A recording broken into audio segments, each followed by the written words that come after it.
एक गांव में एक बहुत ही गरीब परिवार रहता था।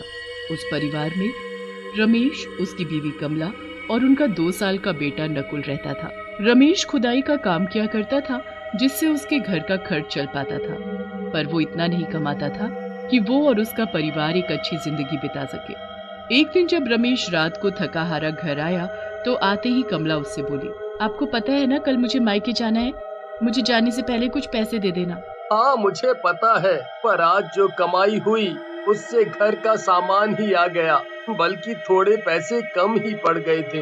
हे भगवान, अब मैं कैसे जाऊंगी अपने घर? खाली हाथ जाना कोई अच्छा लगता है क्या? कभी भी किसी चीज की जरूरत पड़ जाए तो क्या मैं वहाँ किसी के आगे हाथ फैलाऊंगी? मैं तुम्हारी परेशानी समझ रहा हूँ, पर क्या करूँ, मैं भी मजबूर हूँ। और तुम्हें तो पता ही है कि कितनी कमाई हो पाती है और क्या ही बच पाता है।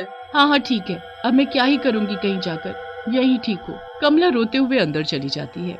रमेश को कमला के लिए बड़ा ही दुख होता है कि वो अपने मायके नहीं जा पा रही। रमेश भी उदास होकर सो जाता है। अगले दिन रमेश काम के लिए निकलता है, पर उसे कहीं कोई खुदाई का काम नहीं मिलता। रमेश निराश होकर घर आने लगता है, पर तभी पीछे से कोई उसे आवाज देता है, अरे ओ भाई, जरा सुनो तो।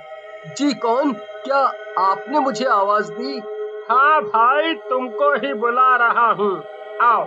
जी सेठ जी, बोलिए। तुम खुदाई का काम करते हो? जी सेठ जी। अच्छा, यहाँ से थोड़ी दूर पर मेरी जमीन है, वहाँ मुझे ट्यूबवेल लगवाना है। ठीक है, मैं आपका काम कर दूंगा। रमेश बड़े मन से वहाँ काम करना शुरू कर देता है। पूरा दिन वो वहाँ की झाड़ियों को हटाने का काम करता है। सारी सफाई के बाद रमेश एक जगह देखकर खुदाई शुरू कर देता है। जैसे ही रमेश खुदाई करना शुरू करता है, उसे बड़ा अजीब सा महसूस होता है, पर ज्यादा ध्यान न देते हुए खुदाई का काम फिर से शुरू कर देता है। आज तो मैंने काफी काम कर लिया, रात भी होने वाली है, पर सोच रहा हूँ थोड़ा और गड्ढा खोद कर ही घर जाऊं। रमेश गड्ढा खोद ही रहा होता है कि अचानक उसके फावड़े से कोई चीज टकराती है। रमेश फिर से फावड़ा मारता है तो फिर से कुछ टकराता है। रमेश को लगता है कि ये जमीन में धंसे हुए पत्थर होंगे। जैसे वो थोड़ी मिट्टी हटाता है तो वहाँ उसे कुछ चमकता हुआ दिखता है। रमेश थोड़ी और मिट्टी हटाता है तो उसकी आंखें फटी की फटी रह जाती हैं। वहाँ तो सोना दबा होता है। रमेश जल्दी से और जमीन खोदने लगता है तो उसे वहाँ ढेर सारा सोने का खजाना मिलता है। रमेश ने तो कभी इतना सोना देखा ही नहीं होता। उसके तो हाथ पैर कांपने लगते हैं। कोई उसे देखे इससे पहले ही वो जल्दी से खजाने को उठाकर जेब में भरने लगता है, पर जैसे ही वो जेब में खजाना डालता है तभी उसे मिट्टी से धुआं आता दिखता है और फिर एक अजीब सी आवाज सुनाई देती है, रुक जाए मूर्ख आदमी, वरना मेरे हाथों मारा जाएगा। कौन है यहाँ? रमेश इधर उधर देखने लगता है कि अचानक उसके सामने भयंकर शक्ल का भूत खड़ा दिखता है। बचाओ बचाओ मुझे कोई! ये मेरी कब्र है, मैं यहीं रहता हूँ और सालों से भूखा हूँ। तूने मेरी कब्र खोदी और ऊपर से मेरा खजाना चुरा कर ले जा रहा है। तुझे तो मैं जिंदा नहीं छोड़ूंगा। नहीं भूत जी, मैं तो यहाँ किसी का काम कर रहा था, मुझे नहीं पता था यहाँ आपकी कब्र है। मैं बहुत गरीब हूँ और मेरे बीवी बच्चे कब से भूखे हैं, इसीलिए मैंने सोचा कि क्यों ना मैं ये खजाना ले जाऊं, जिससे हमारे घर के हालात सुधर सकें। इसीलिए मैंने सोचा कि क्यों ना मैं ये खजाना ले जाऊं, जिससे हमारे घर के हालात सुधर सकें।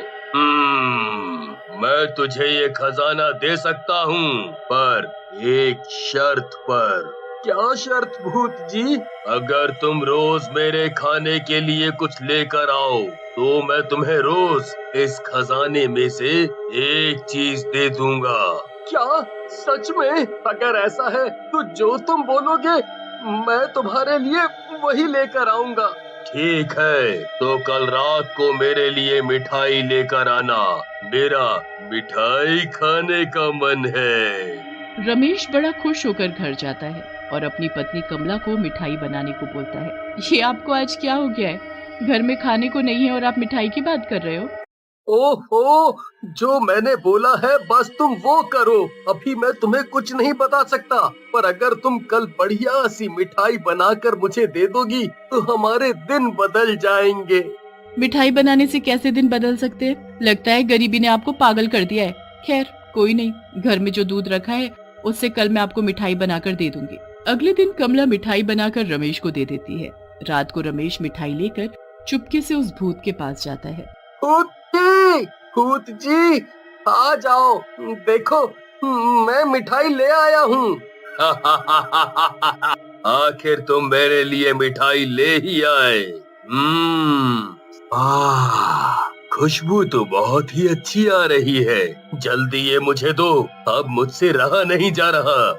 रमेश वो मिठाई उस भूत को दे देता है। भूत गपागप उस मिठाई को खा जाता है। वाह, ये मिठाई तो बड़ी ही स्वादिष्ट है। तुमने मुझे खुश कर दिया।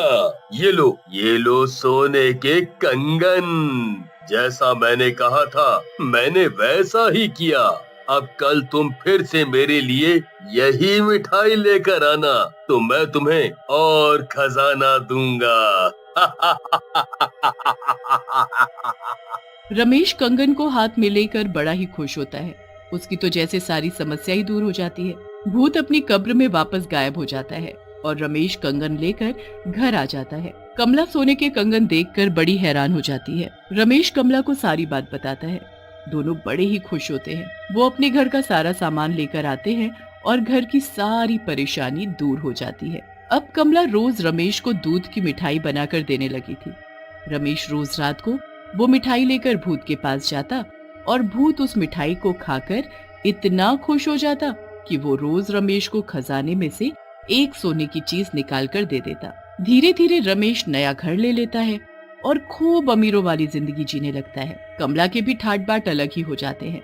एक दिन कमला रमेश से बोलती है, क्या उस भूत के पास इतना सारा खजाना है कि वो रोज हमें देने के बाद भी खत्म नहीं होता? सोचो, अगर सारा का सारा खजाना हमें एक बार में मिल जाए तो कितना अच्छा हो। हमें तो फिर इस गांव में रहने की जरूरत नहीं, आराम से शहर में मजे की जिंदगी जिएंगे और नकुल को एक अंग्रेजी स्कूल में डाल देंगे। हाँ, ये तो है। और रोज रोज मुझे उस भूत के पास जाने की भी जरूरत नहीं पड़ेगी। पर वो भूत हमें सारा खजाना एक बार में नहीं देगा।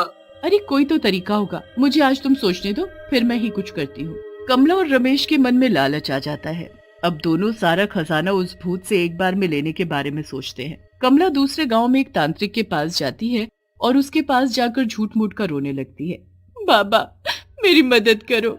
बाबा, मेरे घर में एक भूत का वास है जो रोज हमसे मिठाई मांगता है।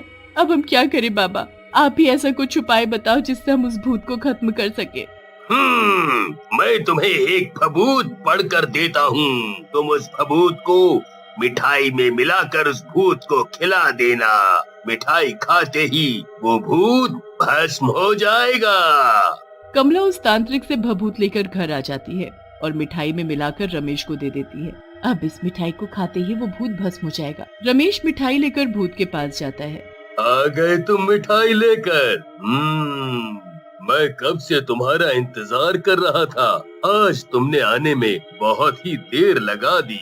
जी, बस वो आज मिठाई को ज्यादा स्वादिष्ट बनाने में मेरी बीवी ने कुछ ज्यादा ही देर लगा दी। चलो कोई बात नहीं, तुम मुझे मिठाई दो बस। भूत रमेश के हाथ से मिठाई लेकर खाने लगता है। मिठाई खाने के बाद ही भूत का शरीर आग की तरह जलने लगता है। ये तुमने मुझे क्या खिला दिया? क्या था इस मिठाई में? मेरा शरीर क्यों जल रहा है? मैं रोज रोज तुम्हारे लिए मिठाई लाकर थक गया था, इसीलिए आज मैंने तुम्हारा अंत ही कर दिया। अब ये सारा खजाना लेकर हम शहर जाकर मजे में रहेंगे। भूत तड़प तड़प कर जलकर भस्म हो जाता है। रमेश जल्दी से सारा खजाना एक पोटली में बांधकर घर पहुंचता है। रमेश पोटली को खोलता है तो उसके पैरों तले जमीन ही खिसक जाती है। पोटली में मिट्टी और कंकड़ पत्थर के अलावा कुछ भी नहीं होता। हे भगवान, हम तो लुट गए, सब बर्बाद हो गया। कमला जल्दी से जाकर घर में रखी पोटली लेकर आती है, पर जब उस पोटली को खोलती है तो उसमें भी कंकड़ पत्थर होते हैं। दोनों सर पकड़कर रोने लगते हैं, पर अब उनके पास रोने के सिवा होता भी क्या। दोनों के लालच की वजह से उनको फिर से गरीबों वाली जिंदगी जीनी पड़ती है। इसलिए कहते हैं लालच बुरी बला है।